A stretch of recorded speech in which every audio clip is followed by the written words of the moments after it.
Alright, I am going to do... You know what? Just for Cyrex, because Cyrex is in there.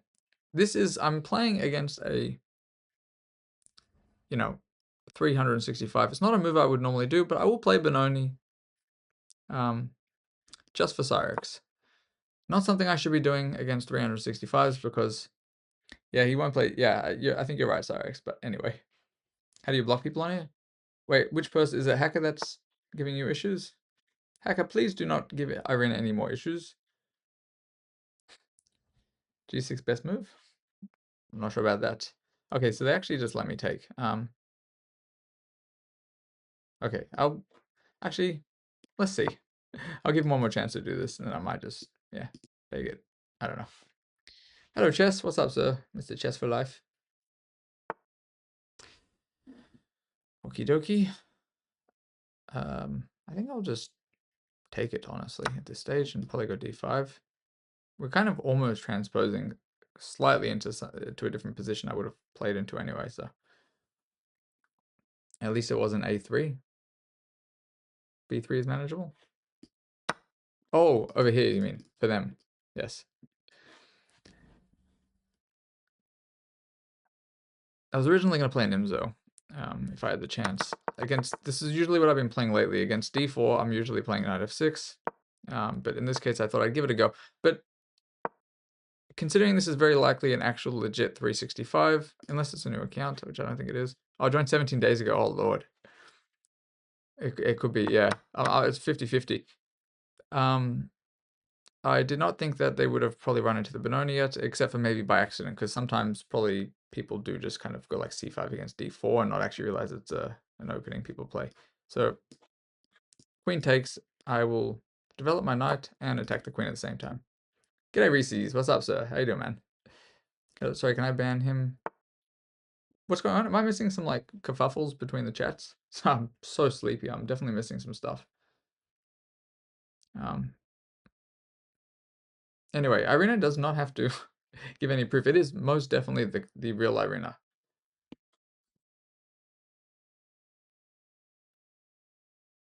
All right, they moved the queen back. So this is why an opening shouldn't be exactly played like this, but yes, I'm not normally playing c5 against d4 at this rating anyway. I just thought I'd do it for fun because Cyrex always wants me to play the Benoni. Here, it's not really feeling super Benoni-ish anyway. I'm gonna just go d5. Why? Just gonna control the center a little bit with a pawn. They could consider c4. I'll probably just go e6 though. Although, actually no, I would probably not. After c4, the reason I wouldn't go e6 right away is because I'm not sure what I want to do with this bishop. Although, because I'm not going to go b6 because then maybe they get some shenanigans here. Okay, so they're going for this. I don't know if I want to waste a move going a6 here. I don't think it's necessary, to be honest. I might actually... It's turned out very different than what I was considering it to turn out like. I may consider e5. I don't really want to go here. It's a little bit slow. I don't really want to go here, but feels like it weakens some of this. I think I'm just going to play bishop f5. Like I keep telling people, if you don't see any immediate threats, just get your pieces out and don't do too many random things.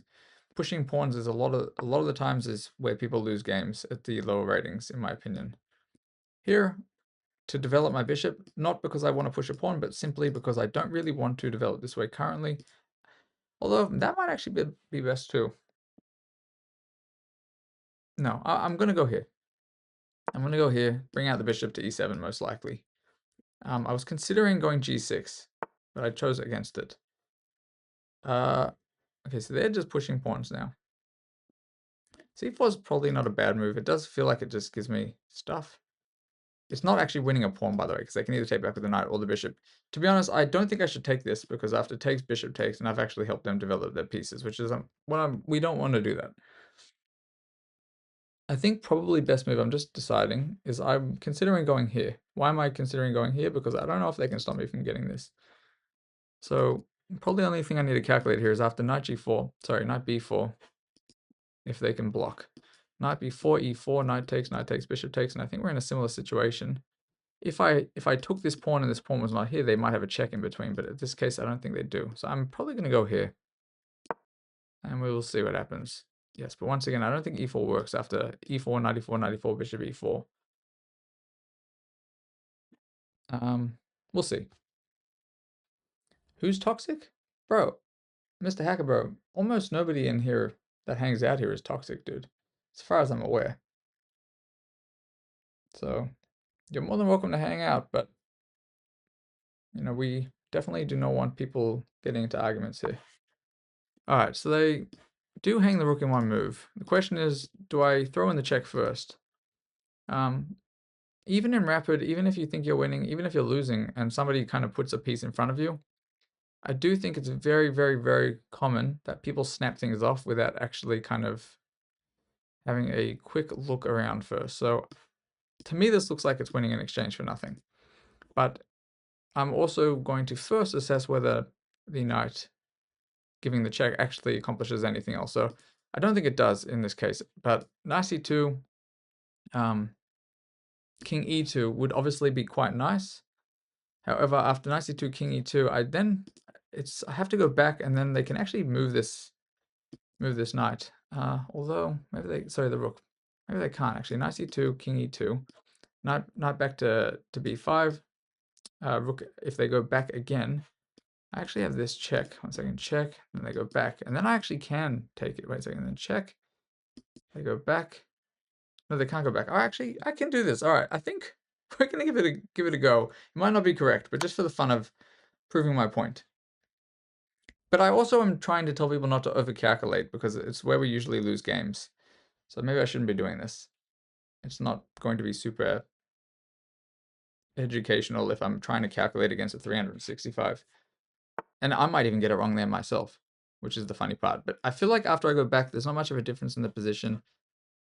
Probably they're not going to go to king f3, but we'll see.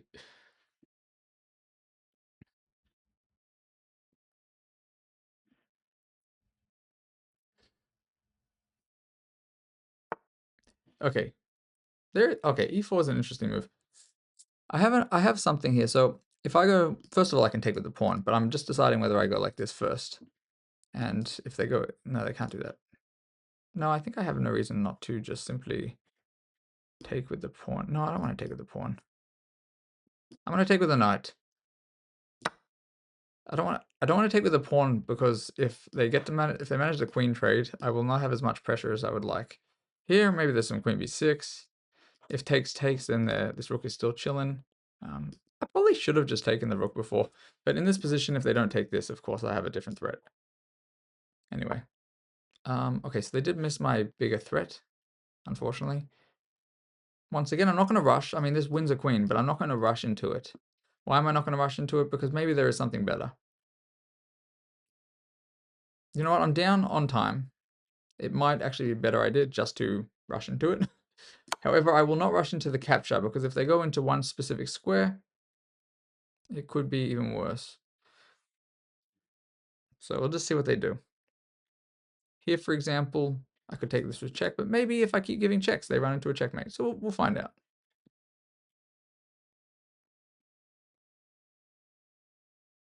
Oh, that's nice of them. I can see in the game chat the person said time.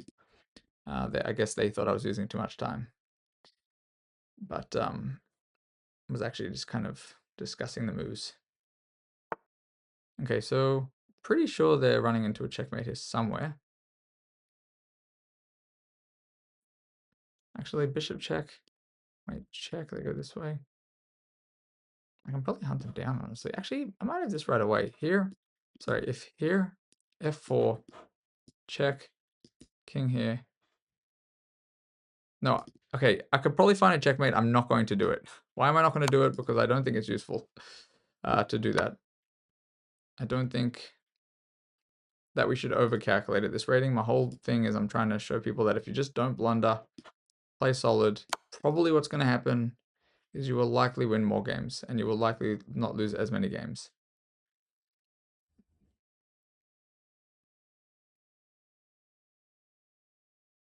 But yes, I think under 1,000, maybe even under 1,500. Pretty much, I think at this stage, okay, this is going to end up in a checkmate. So check, and this will be a mate if they go there. If you just simply do not blunder at this rating range, Most of the time, your opponents will blunder. Oh, they can go forward again. What do you know? That's hilarious. I totally miss this. All right, we'll go check. I mean, they're going to get mated, but question is where.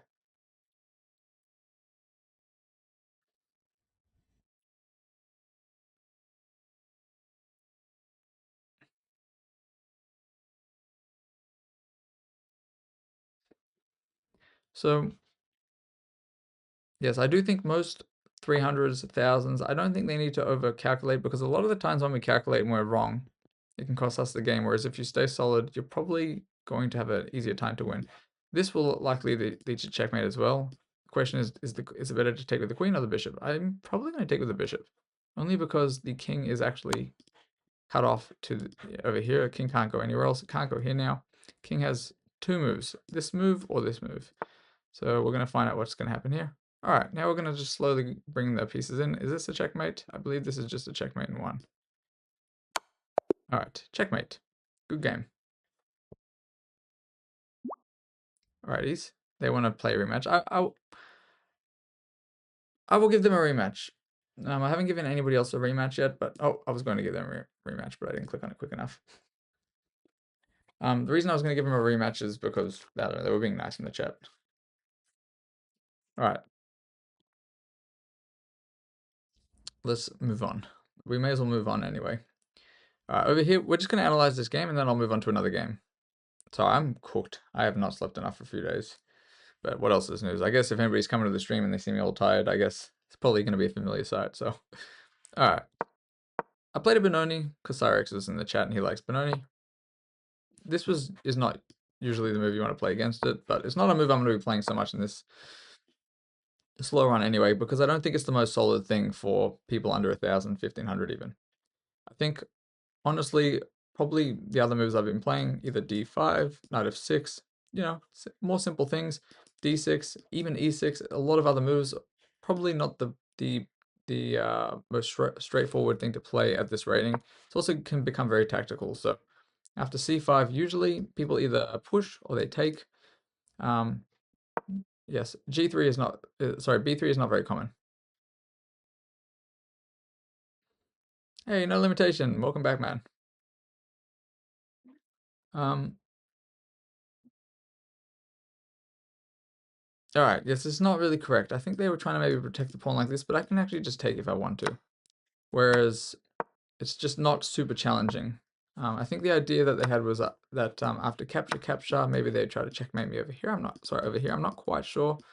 But when you have an opening where black, takes a pawn on e4 and a queen recaptures, you end up giving black moves, free moves basically. And what I mean by that is after queen takes back, the knight comes out for free. And now the queen has to move. You can see normally white has a slight edge in the opening, whereas right here already black is the one with the slight edge. Why is that? Because queens can be chased around very easily. In this case, maybe they're going to go back, which actually happened in the game. It was slightly, wait, was this exactly the line? I don't remember. I developed first because I was allowing them to take again. A lot of the times in the Benoni, if not when g3 is being played. If somebody takes, you actually just go e6 a lot of the times, and you're just straight up threatening this guy. Here, I'm not sure it's the best move because they would have maybe had b4. Yeah, but the thing is, if we look at this visually, even though I'm down a pawn, black is getting a lot of moves for free, like developing moves. Like if takes, I don't think that would happen. There's either this or this, maybe even this. No, probably this. Depends on what they do. But yes, it is common in the Benoni before g3, sometimes to take, and then e6 is played immediately attacking c5. But most commonly seen, I think, around my rating range on my main account is probably just d5, to which there's a few main lines that you might see played, which is like either d6, knight f6, e6 as well. Although I don't know if e6 here straight away, but no, e6 I think I play. Is that what I normally play? It's been a while. e6, and if takes, you actually take with the f pawn. One of the reasons I actually started looking at the Benoni a while back was because I just was not comfortable with the structures, the Benoni-like structures, so I wanted to kind of learn it a little bit.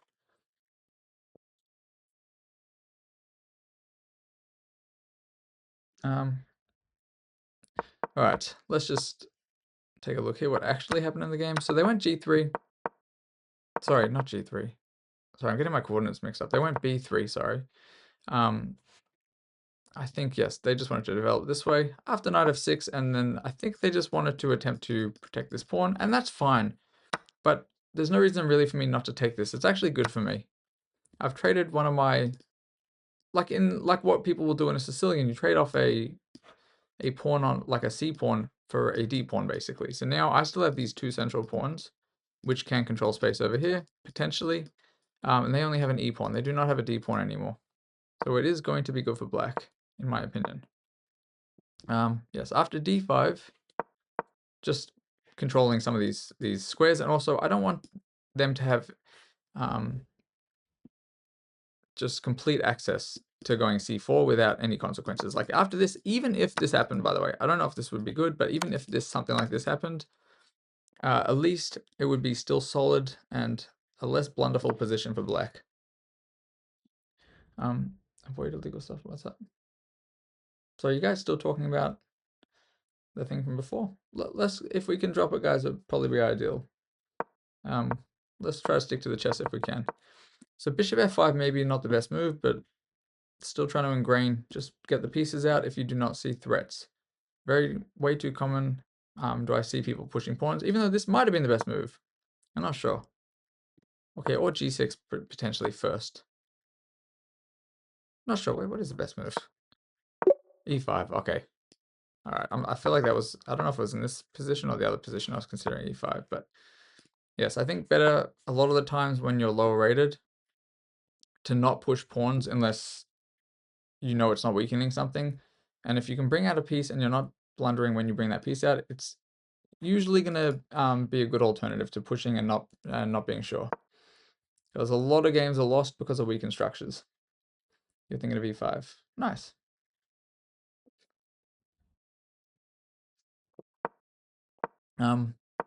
Here the idea behind e6, I feel like I mentioned in the game, was just literally allow the bishop to come out to c5, probably. I didn't really want to fianchetto, even though it might have been a good idea considering they're very likely trying to go this way. And it also just kind of supports the bishop on f5.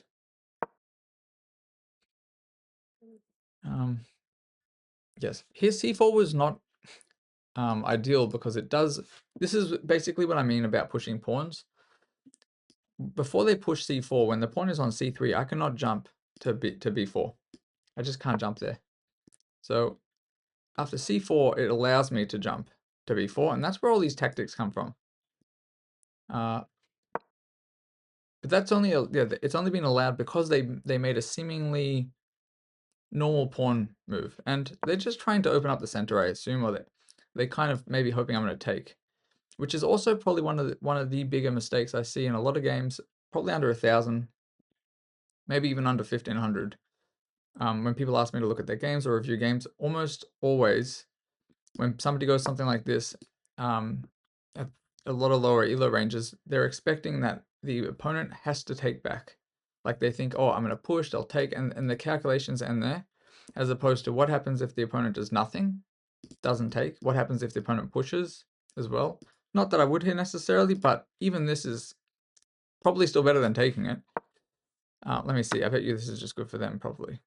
Yeah, or anyway, it's already winning for black, but and then the other option is yes, either do nothing, push, or take. So there's three options, and but I think a lot of the times in lower elo calculations, it's only one option, which is to capture. Sorry, or to capture. So here I did yes, none of those three, and I did, well, sorry, I guess one of those three was what happens if I do nothing, but I just move a piece, supported by the bishop still, and just making threats. I don't commonly recommend people move the same piece more than once here, but at the same time, this is just a very obvious threat, and I did not see an easy way for them to stop it. How much preemptive calculating am I doing in games when my focus is not to blunder? Not too much, I would say. Unless a position looks like it's getting spicy. Hello, Pebu. I would say my most common thing is I'm trying not to push pawns for no reason. I'm trying not to weaken my structure, and what I mean is basically like what happened here, where my opponent pushed c4. So to me, this is weakening because it allows me entry into squares that I did not previously have access to. And I'm just trying to make sure everything is developed and controlling good squares. So had they not gone there, and let's just say they can, I'm just gonna make some regular moves. I'm not gonna try to do anything complicated. And they made a move like this. Maybe I went here. Ignore the fact that I can go e5. I'm just giving an example. They went there. I went there. We'd have a game.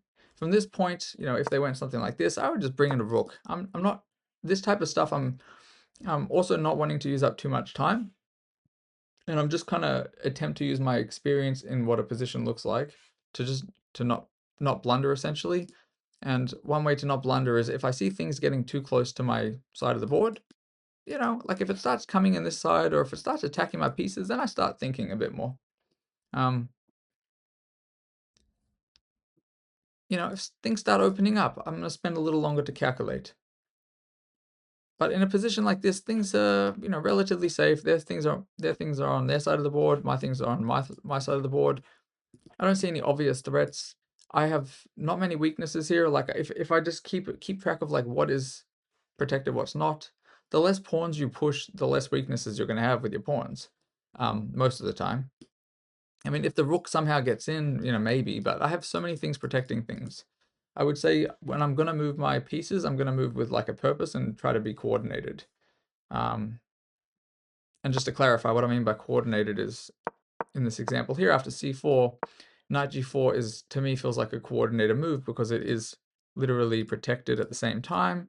And when it makes its next move, it will likely be protected by something else too. It's not like I'm just moving this. Maybe if I make a blunder, it's going to be hanging, like if for some reason there's some random miracle check, but this bishop wouldn't be here, hypothetically. And also maybe if I'm wrong about this, and I need to go back, at least when it jumps in, I already know it's going to be protected. So I'm just making very safe, slow moves when I'm trying not to blunder. But at the same time, I am going to still be keeping an eye on what weaknesses are there in my opponent's side of the board. Where's my opponent's king? What are my weaknesses? So like this is a very scary diagonal to have open, but currently, because this is not open up here, I don't have to worry about this check yet. So if I needed to, I could do something else. But you can see it's already apparently -4 for black, so it was working out all right so far. Can play bishop c2 and f queen e2 knight d3.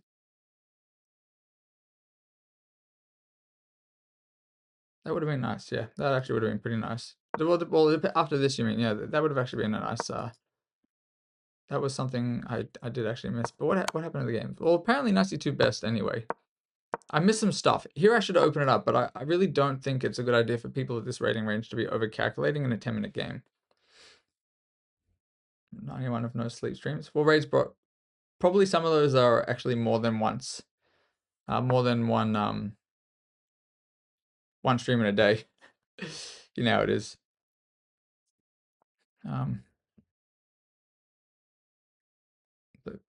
Good dream to have. Yeah, no, sorry. I actually thought probably without calculating that they would end up getting checkmated after knight c2 because it forces the king to be in check as opposed to the other way around. They don't actually have to move the king, even if they give up like a queen or something in the end. They actually, so here they actually lose less material because after takes, they take it as well. So this, I'd be up 3 points of material, whereas the other way around, they have a weakened king too. Yeah, after knight c2, if for example this happened and they decide to take there, then I'm actually up 6 points of material. So that's why, I guess, and even if the material is going to be equal in the end, you also want to see what else is weakened. So like, you may not be winning material if the king has to move, but the king having to move itself in a tricky position like this is always going to be bad for them. I won't say always, because there are some lines that I've played before where you actually move the king, and that's, part of the opening. But in general, probably after knight c2, it's basically just cooked. Maybe not at the 400 elo range, but still going to be pretty hard for them to play. Here, I think, even though it doesn't work, I think this was a good attempt by them because they were trying to disconnect my bishop. They saw some of the threats, and I actually think that was a good move, even if it's not, by computer standards, a good move. Took 5 minutes the night before. I was probably chatting raids and probably deciding how much I want to calculate, and then realizing that the whole point of this is to show people just don't blunder, and maybe you'll be all gravy, Just don't blunder, make moves, and be solid. But at the same time, still move forwards when you have the chance to move forwards without weakening your own structure. So like I wouldn't have done this if it was going to be weakening for me.